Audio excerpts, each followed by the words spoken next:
Well, Crystal, we're about to get back into the swing of things, literally, for softball.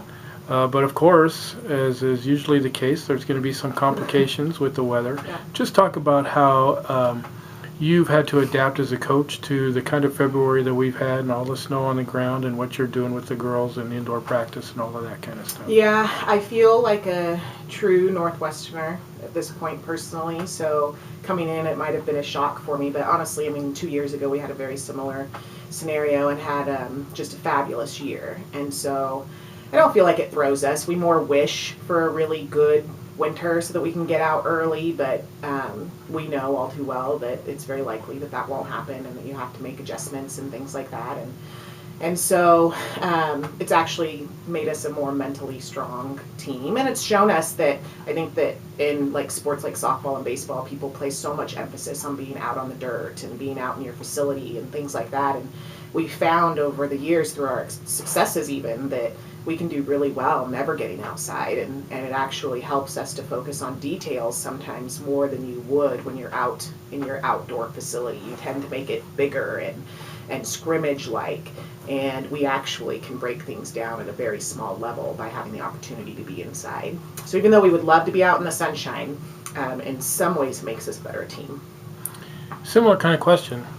Both teams this coming weekend, Whitworth and George Fox, it's been about 3 weeks, Yeah. over 3 weeks since you've played a game. Yeah. In what ways does that impact this team to have such a long break? Yeah.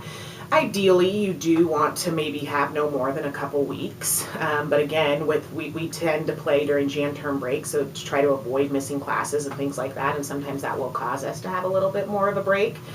And then in our minds, we've just really turned it into a time period of reflecting on the things that we did in California, maybe that we can do better when we start up again, and we hit those things hard. And so we've turned that into a positive as well. What do we know about the Bruins? What do they bring back from last year's championship team?